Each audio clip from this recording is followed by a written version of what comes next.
समीकरण में अपना शेयर प्राप्त करना पड़ेगा। तो 2024 में जो लोकसभा चुनाव होगा, हम उसको उसी रणनीति के तहत लड़ेंगे।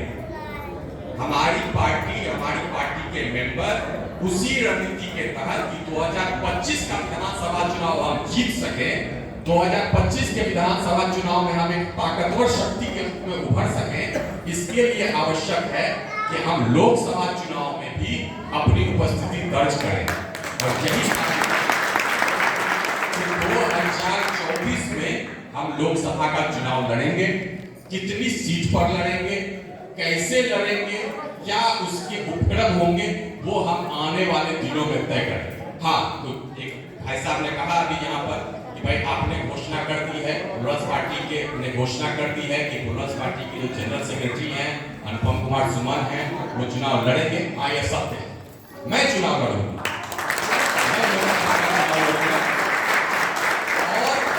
और मैं आपको यकीन दिलाता हूं कि मैं आपको सीट दिलाने में कोई कसर नहीं रखूंगा।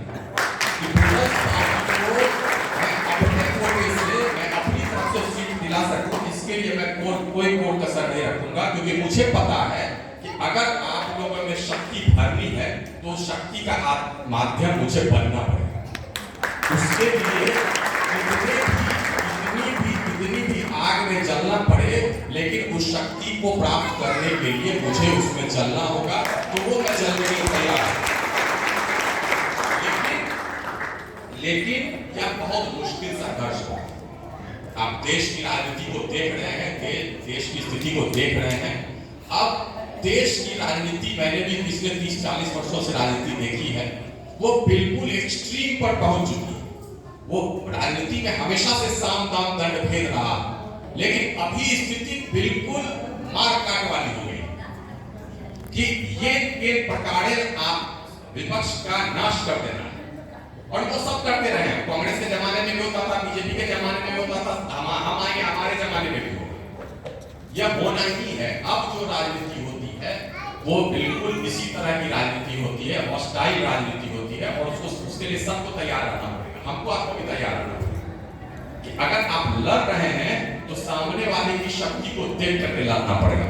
हम लड़ेंगे, कैसे लड़ेंगे, जैसा मैंने कहा कि हम आगे उसको तय करेंगे। हो सकता इस बात की संभावना है कि हमें इसके लिए राजनीतिक समझौते भी करने पड़े। हम जब 2020 में आए थे, पुष्पक नियाज चौधरी जी जब 2020 में आए थे, तो हम लोग सभी नकली नेताओं के विरुद्ध आए थे। हो सकता, लेकिन बिहार में जो स्थिति है, दो ध्रुव बटे हुए, जाति का समीकरण है, धर्म का समीकरण है, पार्टी समीकरण है।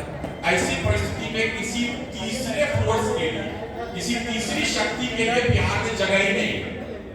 आप तीसरी शक्ति के रूप में लड़ेंगे तो हमेशा आपके गेहूं में खून की तरह पिस जाने वाली संभावना है। लेकिन आपको अगर शक्ति अर्जित करती है तो थोड़ी समझदारी भी दिखानी पड़ेगी, थोड़ा समझौता भी हो सकता है करना पड़े। विचारधारा से समझौता न करें, लेकिन राजनीतिक रूप से समझौता करने की आवश्यकता पड़ सकती है। आपको शक्तिशाली बनाने के लिए, अगर प्लुरल्स पार्टी को शक्तिशाली बनाने के लिए, और प्लुरल्स पार्टी शक्तिशाली बने तो बिहार को शक्तिशाली बनाने के लिए अगर अपने आत्मसम्मान से समझौता भी करना पड़े तो समझौता करने के लिए हम तैयार हैं। राजनीति में यह चीज हमेशा से होती आई। कई बार आप लोगों ने देखा भी होगा कि भाई अभी एक फिल्म आई थी जिसके गाने को ऑस्कर अवार्ड मिल गया, काहे खड़ा हो जाते हैं। वहां भी आपने देखा होगा कि समझौते करने पड़ते हैं। अगर आपको सफलता प्राप्त करनी है, किसी बड़े उद्देश्य की प्राप्ति करनी है, तो आपको अंग्रेजों की भी चाकरी करनी पड़ेगी। 101 स्वतंत्रता सेनानी है, उसने अंग्रेजों की भी चाकरी की, लेकिन उद्देश्य बहुत स्पष्ट है। वही हाल आज के दिन का है। हम लोग भी एक किस्म का स्वतंत्रता संग्राम ही लड़ रहे हैं कि हमें संभव है कि हमें किसी से हाथ मिलाना पड़े, किसी का सहयोग लेना पड़े, लेकिन हमको शक्ति प्राप्त करनी है, क्योंकि हम एक अच्छे इंटेंशन के साथ आए थे, एक अच्छी साफ सुथरी राजनीति कर रहे हैं। कोई वंशवाद नहीं, कोई किसी के बाल बच्चे की राजनीति नहीं, कोई जाति धर्म की बात। हर जाति धर्म के लोग बैठे हैं, बहुत सारे इस मंच में जितने लोग बैठे हुए हैं उनकी जातियों बारे में मुझे खुद नहीं पता है। मुझे बिल्कुल एग्जैक्टली नहीं पता है कि कौन किस जाति का, हमने आज तक पूछा भी नहीं। तो हम बिल्कुल साफ सुथरी राजनीति लेकर के आए थे। लेकिन जैसा मैंने कहा, बिहार में यह बात हमेशा रहेगी कि आपके पास शक्ति चाहिए, कुर्सी चाहिए, तभी आपको वो सम्मान मिलेगा। वो भी हम लेने के लिए तैयार हैं और वो हम लेकर के रहेंगे। 2020 के लोकसभा 24 के लोकसभा चुनाव के लिए हम पूरी तरीके से प्रतिबद्ध हैं और हम वो चुनाव लड़ेंगे ताकि 2025 का विधानसभा चुनाव है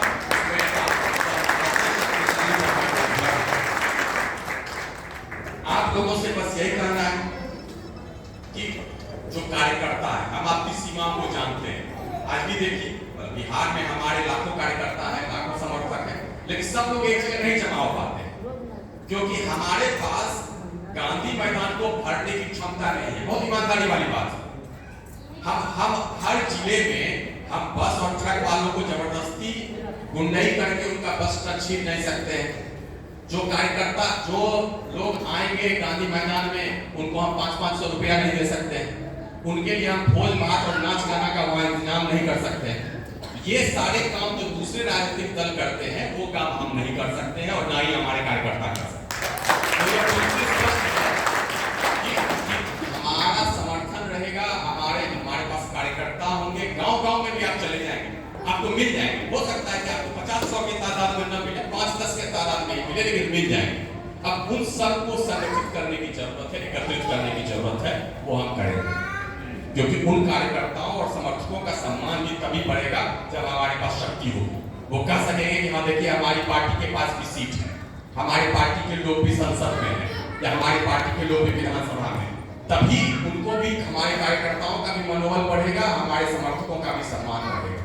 तो ये हमें सबसे पहले करना है और वही उसी चीज के लिए हम लोग ये अगले 1 साल तक काम करेंगे।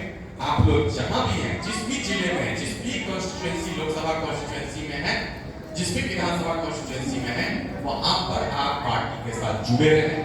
बस यही मैं निवेदन कर रहा हूं, जुड़े रहें। बस मैं आप लोगों से बहुत अपेक्षा करके नहीं चल रहा हूं। बहुत ईमानदारी की बात है, एक महासचिव के रूप में मुझे ये बात नहीं करनी चाहिए, लेकिन मैं आप लोगों से यही निवेदन करना चाहूंगा और आप लोगों के माध्यम से मैं राज्य के सभी लाखों कार्यकर्ताओं और समर्थकों से निवेदन करना चाहता हूं।